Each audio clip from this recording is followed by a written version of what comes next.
You're now listening to the Jazz and Whip FPL Snip, covering all of the English Premier League happenings of the weekend.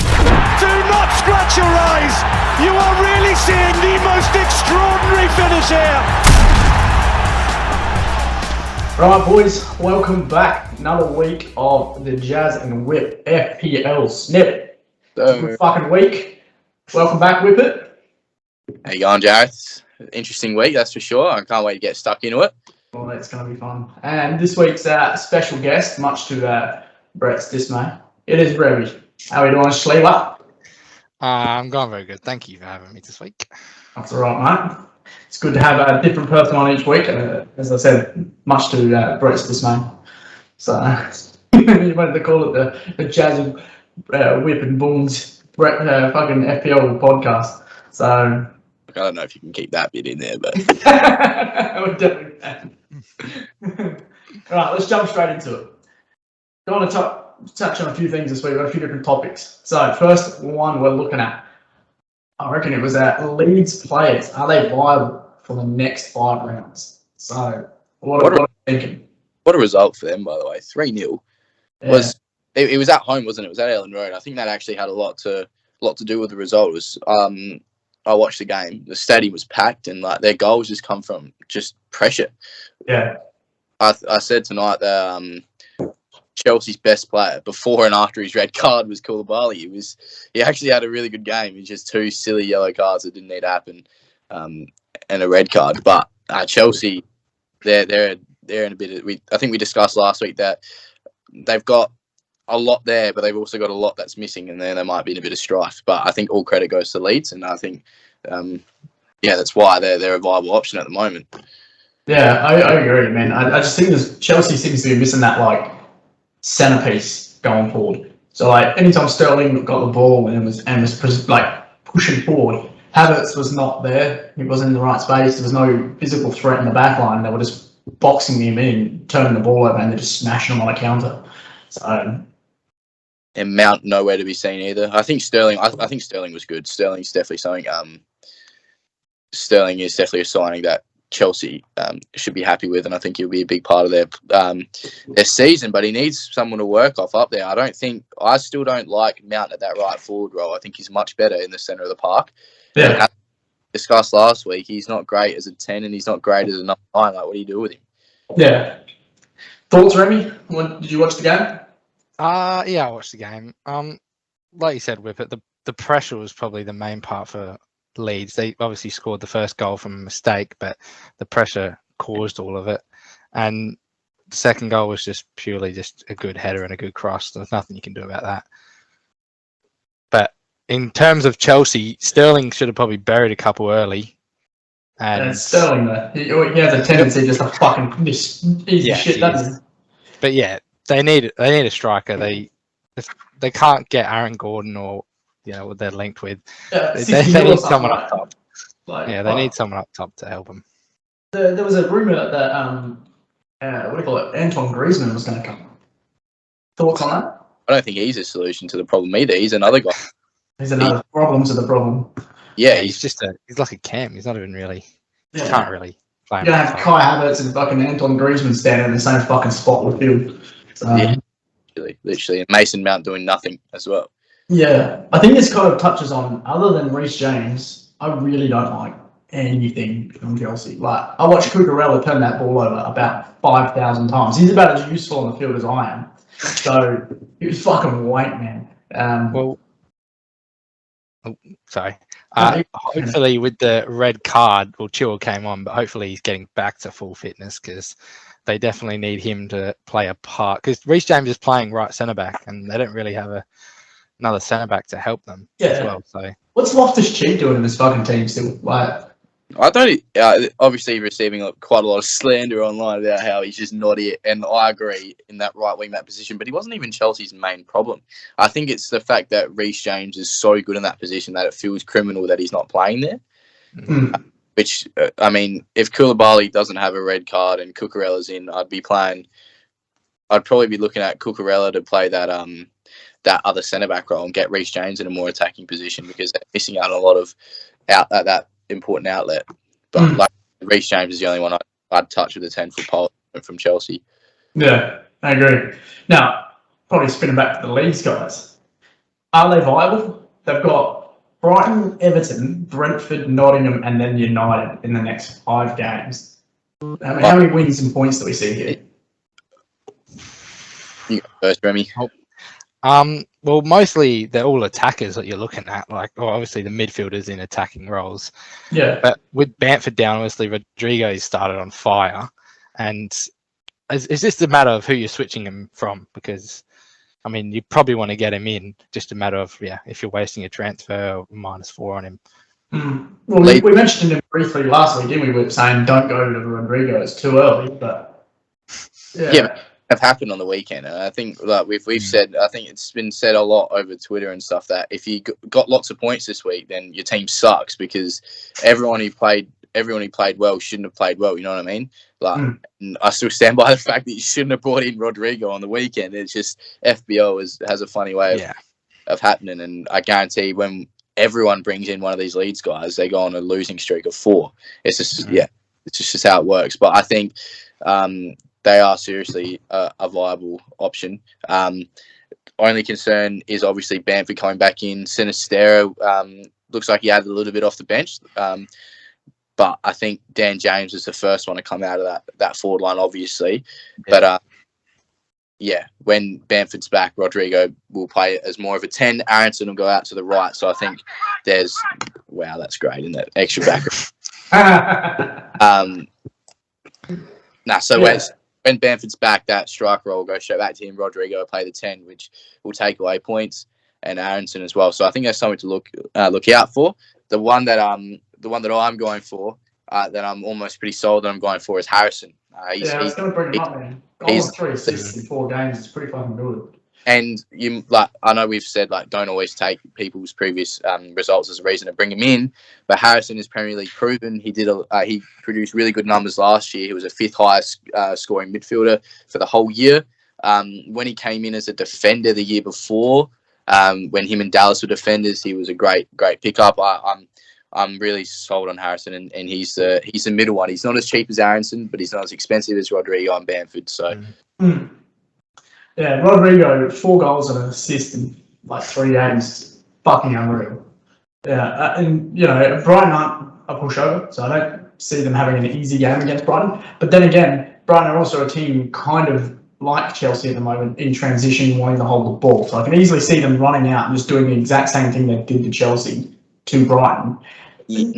Yeah, I think that the biggest difference is just the way that Brighton are playing at the moment. It's like they're doing what Leeds are doing. They absolutely tore West Ham to pieces on the weekend. I know it was only 2-0, but West Ham were looking not so massive. And Reece is gonna love that. And I think I don't know. I would rather be like Brighton. At least have a striker. You know what I mean? They got Welbeck, and at the moment, Welbeck is doing everything that Havertz isn't doing. It's just that even though he might not be the greatest, you know what I mean, he brings other people into the game. He creates that space which Chelsea just don't have at the moment. Well, I guess this is a good little transition then. So the next question was is Trossard and Pascal Gross viable options for Brighton? I'm going to say no. That's a lot of I think I've seen quite a few FPL experts actually recommend Gross. Trossard, I'd stay away from. He's playing as a left wing back, but he's not getting the points that a left wing back would get, if that makes sense. So when he scores on the weekend, he's only getting the scores as a midfielder, and when he's keeping a clean sheet, he's only getting the clean sheet bonuses for a midfielder. So it's. I didn't know that actually. Yeah, fair. But I'll stay away from him because he's him and Solly March are playing, and Lamptey when he plays are playing those wing back roles, so they're not actually. He scored on the weekend, which is great, but I wouldn't be picking him. And there'll be a lot of people knee-jerking him straight into their team. So, yeah. I agree. Trossard probably no, but Gross possibly. 5.7 mil is fucking cheap. He's on pens as well, so and free kicks, so that also helps. They got a penalty, and McAllister took it. Yeah, he did. Oh, he actually did. He did. Yes. And then what about you mentioned Welbeck? He's only got 2 assists for the season, but he's at 6.5 mil. So Not terribly expensive if you're looking to revamp your team a little bit. Yeah, but 6.5 mil for look. To be honest, they're signing Undav, the German. If he starts getting minutes, I'd look at him. He's way less than that. Obviously, don't buy him now because he's not nowhere near Premier League proven, and he hasn't even got a minute this year, I don't think. But yeah, he's someone to look out for if you want to bring a Brighton attacker. To be honest, the biggest Brighton asset at the moment is probably Sanchez, the goalkeeper, or Dunk. I had Sanchez this week because I just figured West Ham would do something and Leicester would keep a clean sheet. Both things just didn't happen. Sanchez he's been really good so far this year, and Brighton's defense is so solid, man. So Sanchez or Dunk, I think you can't really go wrong there. I traded in Veltman the start of this week and put him on the field. He's got bonus points the last 2 weeks and clean sheets. And you're playing looking at bonus points, man. Fuck, you're playing next level. Yeah. On the line. I just click the who owns and how many points have you got? That fucker. That's what I do. That's average. Yeah, I just mainly because he was in my team, so I just recognised him more than maybe other players. But yeah, most of the two Brighton centre backs are probably very, very good options. I'm pretty sure they got 5 out of 6 green fixtures in the next 6, so I'm sure they'll be cheap and getting clean sheets. As I say, they got Leeds, Fulham, Leicester, Bournemouth, and Palace. So honestly, I can see them. Maybe the Leeds game is probably a slipper, but Palace maybe a draw. But Fulham, Leicester, and Bournemouth, I could see them taking out 3 wins. Yeah, I think Brighton. I think this is the year for Brighton. Their manager is incredible, and they could prove to be very valuable assets for us. All right. So in conclusion, no to the Leeds players, no to Brighton players other than Gross. Is that right? Yes, the Leeds players. Who? Harrison and Rodrigo. Yeah. Really, you could put in any of them. I'd maybe stay away from Aronson. I mean, he is the cheapest, but he seems to be the one that's getting the assist of the assist. Obviously, he got a good goal on the weekend from his pressure. A tap in, but he had to work hard for it. Rodrigo, only concern is Bamford might take away minutes from him, and Leeds fans don't even think he's in their best starting attacking forward, which I think he is. But yeah, I'm going with Harrison, but I think you could pick any of Rodrigo, Aronson, Harrison, or Bamford when he's back. Right. There we go. That's not a bad shout then. So that kind of covers a few options for guys to bring in. So you got to spell it out simply for people, Blake mainly. Harrison, Rodrigo, Gross. Actually, for Mark, probably the easiest way to do it. Mark, buy these 3 players. We've already got Rodrigo. There you go. Buy Harrison or Gross. Actually, he did say he just wild carded. So. Yeah, so he's probably Mark does his weird shit now. So So in conclusion, with the Brighton, stay away from the forwards and mid, back their defence because they're a better defensive team than they are an attacking team. And I know they scored twice against United, but yeah. Let's shift into Arsenal. Thoughts? Are they going to be undefeated until they come up against Spurs? Because they are looking fucking good right now. Got a pretty good run, don't they? They do. They've got Fulham, Villa, then United, then Everton, then Brentford, and then into Spurs. So that's a good fucking run you'd want. And coming up against a United team, granted, we'll touch on them eventually, but they're still the United team. So the next couple of weeks will tell us what they really are. But Arsenal are fucking blitzing teams at the moment. I think we mentioned briefly last week about how good they are playing at the moment, but I'm still so confident that if Jesus misses, they're nothing. He's seriously that guy. I'm actually happy for him. He's getting game time because I've always liked watching him play. But he seriously carries up there. He brings people. I just mentioned before about Welbeck bringing people into the game. This guy is electric, and he brings people into the game, and he just creates. So to answer your question, I think they will until they face Spurs, but I'd almost back them over Spurs as well. Yeah, right. Remmie, thoughts? I think on the weekend there was probably 15 minutes after half time where they got pressured, but other than that, they They dominated the game. I mean, it is only Bournemouth, but That happened in the Palace game too, didn't it? Yeah, they dominated the first 45 minutes. After half-time, 15 minutes, Palace were on top, but then once they scored the goals, it was game over.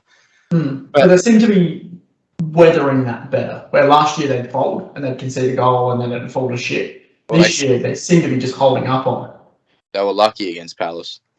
Yeah, Palace should have scored that game, but even the second game against Leicester, they conceded, but they just dominated in attack, and Leicester couldn't stop them anyways. But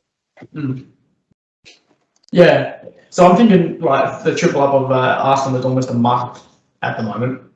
Anyone disagree? Well, I've tripled up I've tripled up on the weekend, and just standard FPL thing. Saka's done nothing for 3 game weeks now. I guarantee if I take him out tomorrow, he'll do something on the weekend, like score a hat trick. So I think triple up is always a risk, but with the fixtures they've got now, I think you just bite the bullet and you go for it. So I agree. Probably triple up from Arsenal is a good shout. If there's one I suggest don't get, or well, if you have him, you might as well keep him. But Odegaard was quite lucky on the weekend to get a goal, to get 2 goals. And even the week before, even the weeks before, he wasn't getting, like, he didn't score assists. He was getting the passes before the goals. He was passing to Jesus, and then Jesus was getting the assists. So if there's one I would suggest probably not get, is probably Odegaard. Like, Martinelli's probably the main option, but yeah, I see Saka actually having a good time shortly. So what's kind of happened is everybody knows how good Saka is, so they focused on Saka, not knowing how well Jesus and the others are going to play.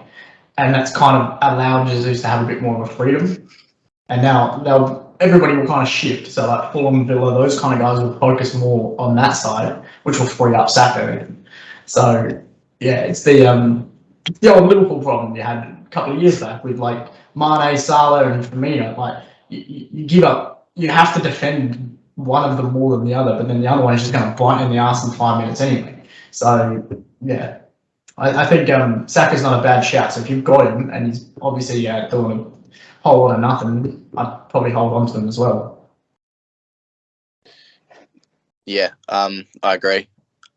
And I agree with Remmie as well. To stay away from Odegaard. I think his XG for goals was like 0.001. Yeah, it was ridiculous. Something ridiculous like that, and his assist was 0.08 or so, I don't know, something random like that. So I would probably steer clear of Odegaard. But while we're in London, Spurs, should we be moving in or trying to move in Kane and Son? Yeah, look, I've every time I look at my team, I just feel so guilty that I don't have a player in there. And like, if I'm going to bring one in, it's going to be Perisic. But I just can't justify picking Kane over Haaland at the moment. Maybe it'll change when midweek games come. And then Son, it's Son or Salah, and you're going to back Salah. He's proving why he's the FPL asset king. Even if he's playing like crap, I seriously do not care. He's getting me 6 points when he's playing like rubbish. You know what I mean? It's just... So at the moment, I'm finding it really hard to get Spurs players in there unless it's Perisic. And I think Kulusevski's another one of, like a Luis Diaz or an Aronson, like getting the assist and doing the hard work. I moved in Kulusevski last week, and of course he fucking did dig all for me, so that was helpful. So typical. But should we like we're going to be touching on the wild card shortly, but if you're looking at wild card and you build your team, Kane and Son, are we looking to build around one of these guys or not? I think their fixtures are better than most teams coming up. I think they got, it depends on when you wildcard. Yeah. I think that's a pretty good trio. Yeah. Well, with what Pep was saying about Haaland getting rotated, guaranteed midweek, guaranteed rotated. I think Kane's going to play most games. I think he's just a machine. Obviously he's less injury prone than Haaland is. So with the midweek games, I think Kane's probably the better option. Yeah, and I don't think with the midweek games coming, Kane will miss them. He'll play every fucking minute until he does his fucking his ankle or his knee, what he does every year. So yeah, until that point in time, fucking keep him, right? So Yeah, well, that's what that's what I was sort of touching on. At this current stage, I can't think myself retaining, but I think it's a very real possibility once the games are every 3 days and Harry Kane's still playing at like 80 minutes. Yeah, so I think this is a good chance because I think the next thing was I'll go into the. Now we'll touch on the Liverpool United game first before we go into the wild card question. Oh, that's fun. As I say, even waiting for this one, I've been fucking dreading this part of the fucking day. 2 United fans on the podcast as well. Yeah, getting fucking roasted. How? What did you guys think? What did you think? Did you watch the game yet? Yeah, well, I've spent most of the day looking at bits and pieces from that, looking at interviews, and the mentality was there that we've lacked for a lot of last year and definitely the start of this year. It was great. I didn't even bother getting up and watching the game. I expected Salah, Harvey Elliott and Trent down that right-hand side to just take the absolute like Mickey out of whoever we played there. But I was so grateful to see that we went with Martinez and Varane. That's got to be our centre-back pairing. Maguire can't get close to it. Malacia was outstanding. And we just like looked exciting for the first time this season and the first time in a long time in a competitive game. Remmie, take a stab before fucking Liverpool. I mean, Liverpool still had control of the game for, obviously they had 70%. Yeah. It was just that United were able they weren't even creating that much chances at Liverpool. They were they weren't threatening at least. They were just, like, I wouldn't say Trent was awful, but we're going to say about him defensively every week. Yeah. But he still was attackingly threatening. Like, he was still playing balls in. He should have probably had an assist with a couple chances, but they just couldn't finish them. And the goal was quite lucky that United's defense was off for a second, and as Salah does, he scores. So the biggest problem I've got with Liverpool at the moment is, so everybody will focus in on Trent can't defend. The biggest thing we did though was we built around back, like knowing Trent can't defend. So Henderson would sacrifice and come in and cover, whilst we did a Remmie and Whippet would tuck in behind. Remmie's gone fucking walkabouts and you do the grunt work. That's what Henderson would do. But now Henderson, with Fabinho out, he's been shuffled into the middle and we had Elliott there. And there was no understanding as to when Trent would go, when he should be tucking. There was periods of time where there was Elliott on the 18-yard box, Trent on the 18-yard box, and Salah in the 18-yard box.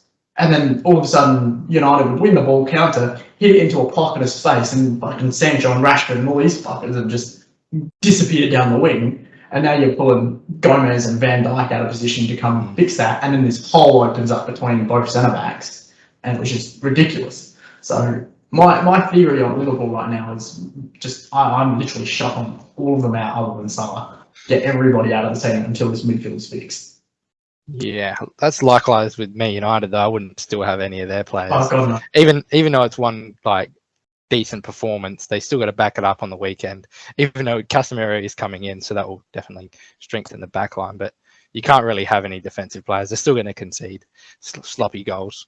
And the attacks, I don't know, Rashford's still not himself. So yeah, on another day, Liverpool scored 3 goals there. Somehow the fucking Martinez didn't hit his hand. I have no idea how that fucking happened. Yeah, but Liverpool didn't even really deserve a goal, man. We rode our you rode your luck. We didn't deserve it. You somehow kicked it into your own fucking goal, and he had his hand out fucking here, and somehow gets hit. Yeah. And another day that hits him in the chest and hits his arm. It's a fucking red card and a penalty, and everything goes to shit from there for me. Game's over. Yeah, but today it was just one of those days where you got away with it, and fucking who was the other one? Bruno that almost booted it into the goal, and De Gea saves it. Everything just came up Man U. So is it going to be like that moving forward? Because the way I see it is you reverted back to Ollie ball for the game. You went back to this sit deep, counter attack, aim at the weak spots of the team, and it works when you play us, Spurs, City. The guys that have the ball and leave exploitation places for you to hit. And when you're a good team, you have good players, you can hit on a counter attack so much more clinically, like you did. Are you going to be able to do that in the coming weeks? Is the question against teams that sit back on the ball and stuff. I think seriously, all it's going to be, we can't even comment on it right now. I think we just got to wait and see what United turns up over the next few weeks. Because if it's this United, the ones with the right mentality and who are just going to do the hard stuff, whether it's keep the ball for 90 minutes or press for 90 minutes, I think like we just got to wait and see. I thought Bruno was really good in the game. I thought if that Bruno turned up every game, every week, and pressed and ran like he did, you guys would be a totally different team. Well, he wasn't even phenomenal on the ball, really, but he just grafted, man. That like Malacia, it was a Lang in the first one where he hits the post. Yeah. Like, he doesn't do that normally. He stands there and just goes, fuck, and then Van Dijk or is it Gomez or whatever picks the ball up and plays out at the fence. But he fucking busts his ass, slides in, wins the 50-50 and opens that chance up. And then he's visibly pissed because he did that work and he didn't score. I thought he was very good. It's a captain's performance, I'd like to say. And seriously, I know, I think I said before, the Maguire scapegoat, we can't just keep blaming it on Maguire, but seriously, look how good we played with our centre-back partnership, Martinez and Varane. They were warriors back there, which is really good to see. But we also had, I felt like Bruno, he looked like a captain, if that makes sense. He was out there doing the crappy work and working hard. And no disrespect to Harry Maguire, but I just think, his time should have been done a long time ago. And I think it is both of the captain and our first choice centre-back. Still think you guys need to make some decent signing up top, because that's still a glaring problem, and it will be a problem as time goes on. And even like you said, I think Rashford's still not quite right. He finished his shot very good, but Alisson did got bait him into taking the inside shot, and he fucking just smashed it so hard that he had no chance of stopping it. So yeah. But as a Liverpool supporter, I'm fucking actual worried. And I think in the podcast we never actually put out because it was retarded and didn't record the audio, I did say earlier that Liverpool were going to finish third. And it was going to be a City, Spurs, Liverpool. Honestly, right now, I can almost see us finishing fourth if this shit doesn't turn around real fast. I think you guys miss Nunes up front, actually, I think. Just to give our centre-back someone to occupy. Firmino was vacant. He wasn't there. He has this tendency when the midfield doesn't get the ball, he drops so deep to come and get involved. And because we didn't either press us, you know what I mean? So his role was just useless from that. Yeah, and that's it. So when he dropped so deep, both your centre-backs were free. And then anytime Salah or Diaz touched the ball, one of them would just go tag teaming with whoever the left and right back was. And it was just, good luck, Salah, you got to beat 3 dudes and do some magic. That was kind of where you left him, and he had no real play in the game. I don't think Salah or Diaz had an actual shot on goal other than the header. I don't think that seeded him, that made De Gea make a save at all. But that could have been me also just ready to smash holes in the fucking wall at the same time as dumb shit happened. Didn't have to do much. Yeah. So, don't shift in Man U players. It's kind of our consensus, I think. Probably both teams, but... Yeah, and if I said it a couple of weeks ago, man, I was going to shift out Trent, and I didn't fucking do it. And I bitched out on it, and in hindsight, I probably should have. So I'll be looking to probably move him out soon, until things sort themselves out anyway. That moves us into probably the biggest question that people are asking. When should people wildcard? What are we thinking? What do you reckon, Remmie?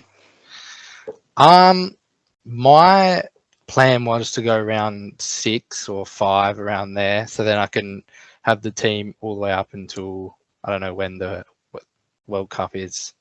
Round 16. Something like that. So then obviously the unlimited trades comes in once the World Cup starts. So mine was probably round 5 to 7, probably around that range. Yeah. Not. We'll see how the week pans out. I'm thinking about it this week, but I'm also really just disregarding that thought as well. I'm kind of calling myself an idiot for it, but I think you can just play it any time between now and the next few weeks. I think if we discussed today, and I think we mentioned just before, if you had a bad week this week, it's probably because you got a good team. So I don't think no one needs to make any drastic decisions unless it's really bad.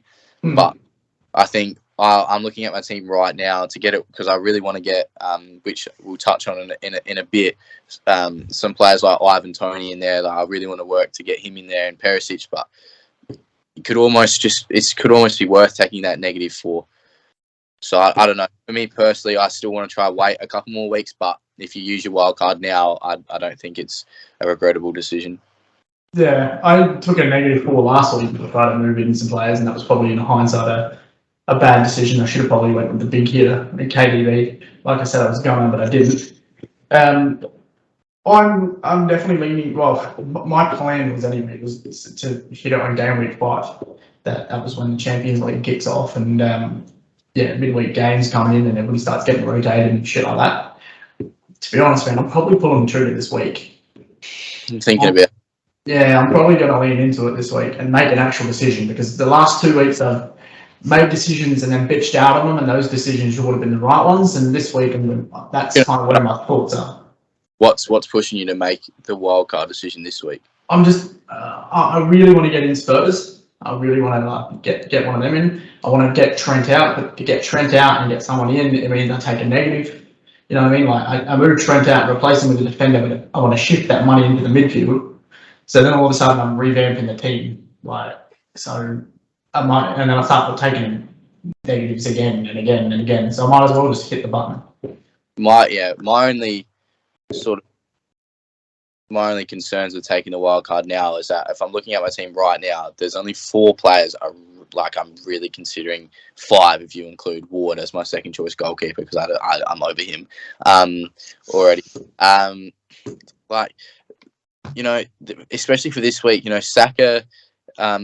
Saka has Fulham at home. I think that's a great fixture. I'm trying to move him out. I'm trying to move Trent out as well, but Trent's got Bournemouth this week, and I think could just be worth backing the boys for one last week. I've got Haaland and Jesus up top. I've got Martinelli, Salah, Pereira, James, Cancelo, Trippier, Sanchez. A lot of the mainstays of a lot of people's team. I'm seriously in that limbo period where I don't know if I actually what I actually want is and my advice is if you're making your decisions based on the fact that Jake Miller is sitting up top with 200, I mean, and good on him. He's taken a wild card this week. He's got himself 75 points. I'm in 20th position, which I don't think I've ever been this low ever. Obviously, our league's a lot bigger this year, but I'm on 172 points. Jake's on 222, so he's up top, but only by 50 points, and there's 19 spaces between us. The person who's in 5th, Michael Trimboli, he's 16 points in front of me. You know what I mean? So if you're so if you're someone like Will, who's on 167 points, a couple spots below me, if you're thinking I want to make a wild card, what are you actually making a wild card for? That's my advice. If it is to catch up, I think unless you're Keely or Jacko, I don't think it's really that big. I don't know if Jacko can do it, but But even someone, I think, like Robbie Wilson, he's 70 points behind Miller. That less than 70 points. You literally make that up in 2 game weeks, and he's on 155 points in 27th place, and I'm on 172 in 20th. So there's 5 points separating so many different parts of the table. So yeah, I'm looking at the table now. Yes. To summarize, unless you're like Jareth and you're like, I want to make these changes now, I don't want to have to wait and hit 2 -4s in a row, I wouldn't be hitting your wild card because if it's just to catch up, I wouldn't bother. If you ask me at the start of this round, should Jake Miller be top with 75 points with Erdegaard and Ward-Prowse in his team? I just would have said, shut up, man. And Nick Pope against Man City. What was your mindset? I'm angry. Well, he has Gazaniga or whatever on his bench. So, the only option was Pope in goal. So, and his 4.5 million midfielder is James Milner. I want to punch him in the face. Are you dumb? Are you dumb? And he's got Rodrigo. He's booked Rodrigo. So he's made a wild card. And Like, you see what I mean? Like, I'm so mad because he doesn't deserve to have these points, bro. Like, this game, go over it. I So believe. Mark, man, I look at Mark's team, it makes me mad too. Like, the whole back line blanked, and he's just second. Like, the fuck, man. The top 10 price defenders got 3 points between them this weekend. Yeah. Wow. Like, yeah. What were you going to say, Remmie? Sorry. I think Mikey wildcarded last week. Yeah. He scored well, but I think he didn't realise that Darwin Núñez actually got 3 games, and he said he thought he only got 1, so he actually put him on his bench. And so he's got 9 mil wasted on his bench. Wait, did Darwin get 3 games? Yeah. Oh, so did he literally fucking shipped out every Liverpool player because he scored well. He scored well. I mean, I think he had like Rodrigo on that, but it's just that he wasted 9 mil on the bench, and now he's got to go and trade him out. And he's gone double. This guy, seriously, he's one to watch, man. I told you last week, didn't I? I said last week. Yeah. Other than Darwin Núñez taking up 9 mil on his bench, where he could have possibly used it somewhere else, like maybe a better goalkeeper. But seriously, he's backed Spurs double. He backed Emerson and Perisic. I love that. He's gone Trippier and Cancelo, so he's got no Trent, no Robbo. He's got no Salah as well, so he's ballsy. He's gone De Bruyne over Salah. To be honest, I would look at getting rid of Darwin and swapping probably Jared Bowen for Salah if you can, if that budget works out. Other than that, I think, wow. Kane? Something. Kane. We can move out Salah, like we'll move out those guys and get Salah, or we can move out those guys and go for like a Kane or a Son or something instead. I know it might be a fixed mindset, but I can't look at an FPL team without Salah in it. That's just me personally. I agree. Like, don't get me wrong. Out of all of the dumb shit Liverpool do, I'll always put my money that Salah scores a goal or something, or does something magic. Yeah. It's too much history there for him to stop doing it now. So, any thoughts on people looking to bring in like Zaha, Maddison, Tony? Yeah, I was going to say, I was looking at Gundogan and ASM, St. Maxim. Yeah. Talks about how good of a game that was either. So just, I think, well, our call at the moment has been 50 minutes. I think at least 10, 15. We weren't even on the podcast, but 37 at the moment. Yeah, it could be a little bit longer, but it's because so much to digest on what is one of the strangest weekends. But yeah, City versus Newcastle, 3-3. What does that? Do you think that means anything for City assets, or like, and conversely, do you think that means anything for Newcastle assets? I don't think it means anything too bad for City. It probably showed how good City are coming back.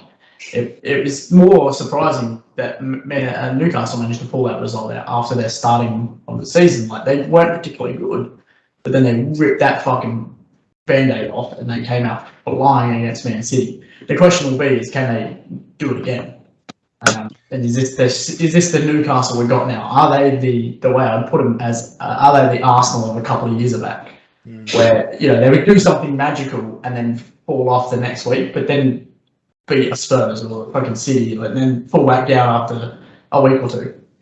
So I just want to see them be consistent. But ASM's fucking stupid. That kid's a freak. I think last week I said that I prefer the way Brighton play, and I do. But Newcastle were just, because we had the conversation about the 7th and 6th spot, like Newcastle. But Newcastle is actually so entertaining to watch. I love what they're about, and like you said, I would love for them to be more consistent, so they could be, other than Trippier, like actual good picks. I'm a massive fan of Callum Wilson. I always have been. I just have weird soft spots for players, and if I don't know, but it's a conversation to be had. Is he in that discussion with Jesus, Tony? Jesus and Tony. Ken Wilson at 7.4. Is he a good option?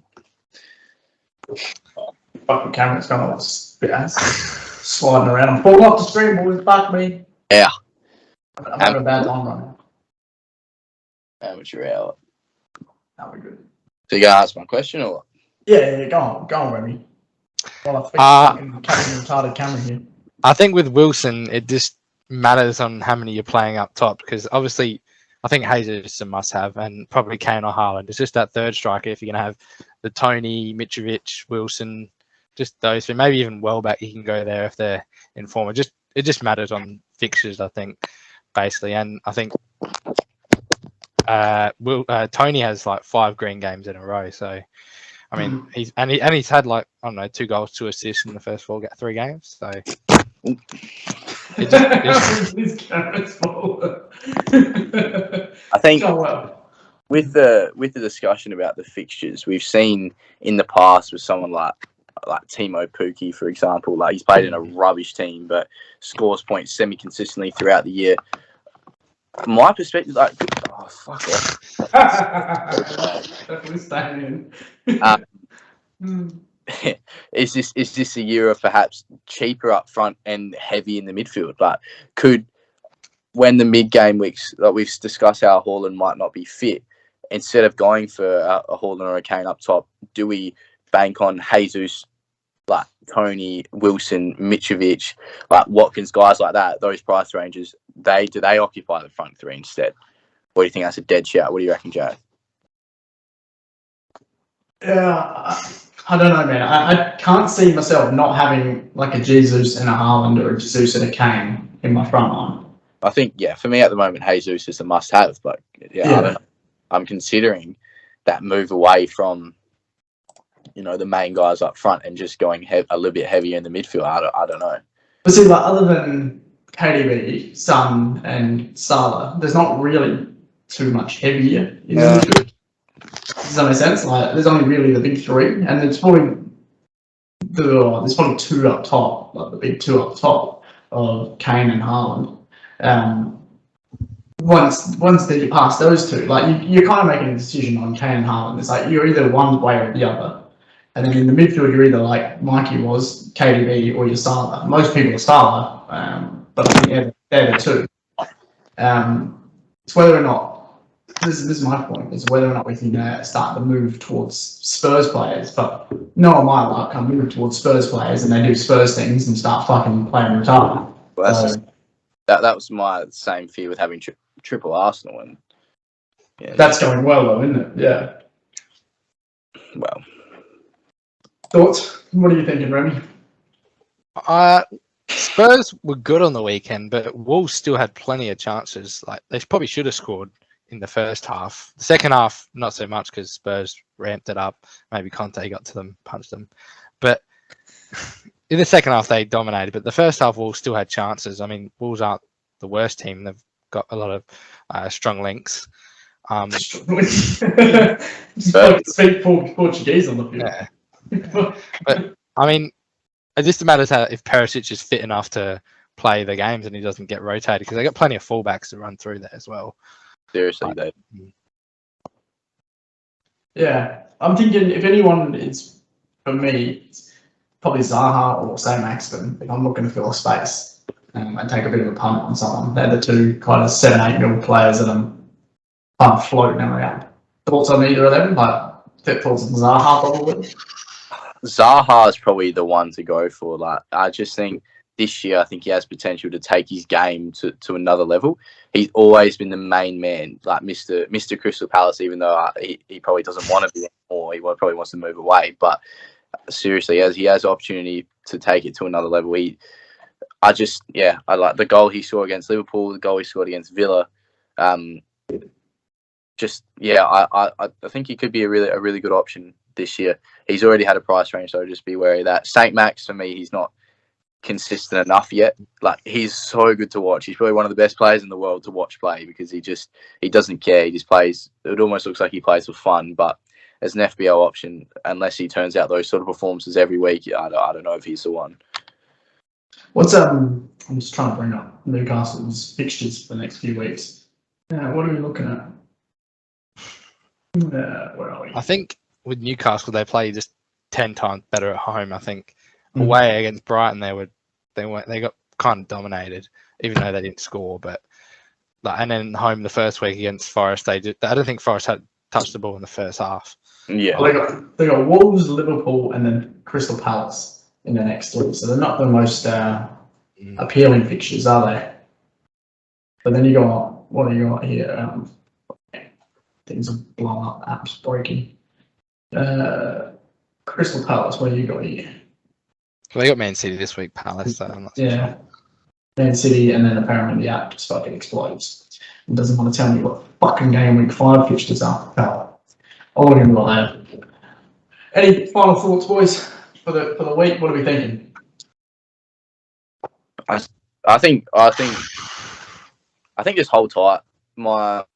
Just hold tight. That's the answer. It's a bit of a rocky start to the season for a lot of people, unless you're Jake Miller. Hate that bloke. But I think just hold tight. Hold your chips close, unless you're so sure that this is what I want to do. Yeah, I don't know. It's shaping up to be a really good year where teams like Leeds and Newcastle and Brighton are pulling results against the top 6. It makes it more of an interesting. I don't think City win this league with 90 points this year. I think it'll be a case of the old-fashioned, like, Manchester United winning with 72 points. Yeah, I'd say like mid-80s. I think they definitely drop more points than they have in the past. Yeah, you've just got too many teams that are able to, like Newcastle on the weekend, just able to give them a game. So I think that's going to come down to it.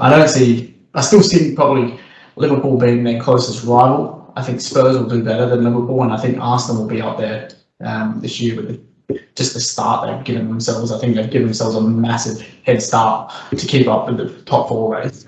So I just still see them as doing something Arsenal-like, though. Same conversation with Spurs.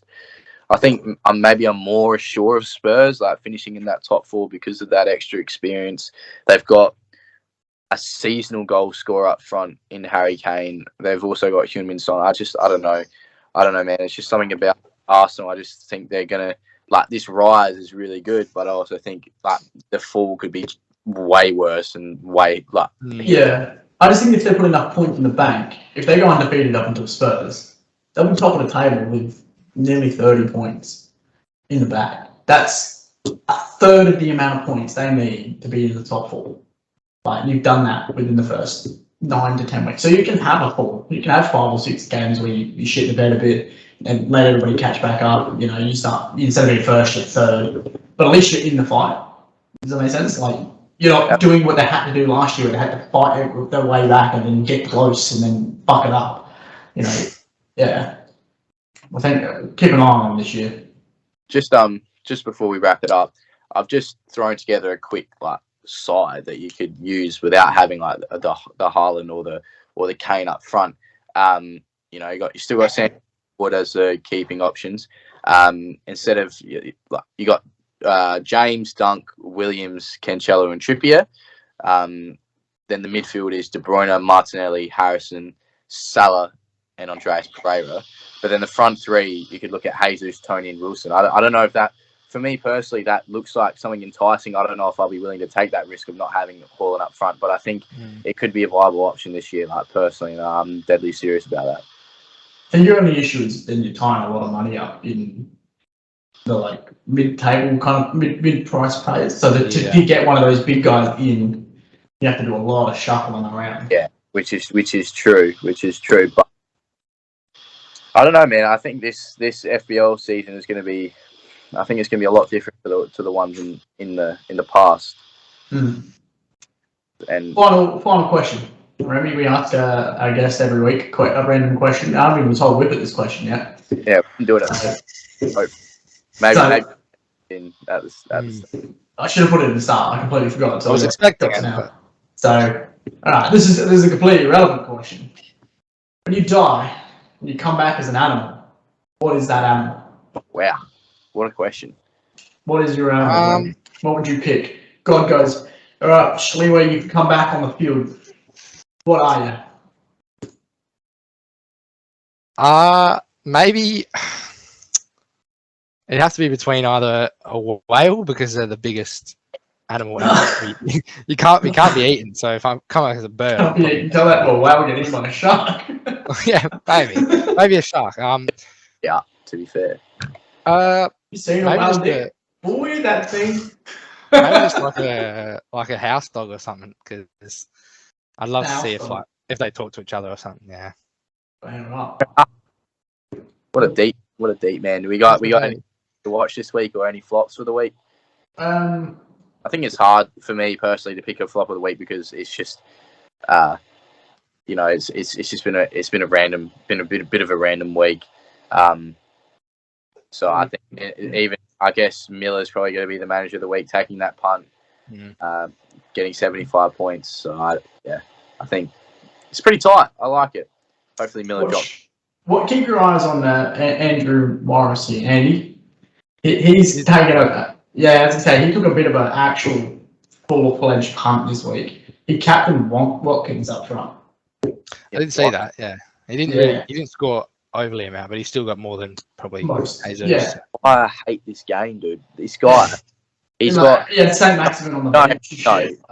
He's not a manager to watch. This guy doesn't top 15.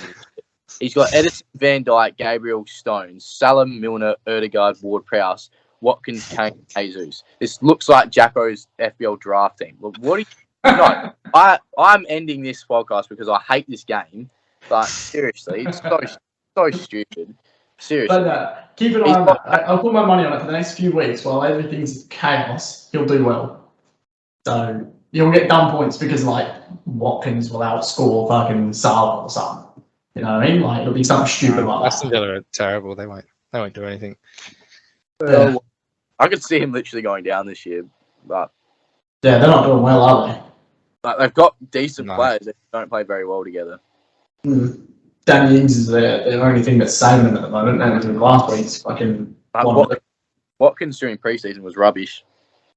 It's still fucking rubbish. Yeah, it's been the opposite for Bailey, so. Yeah.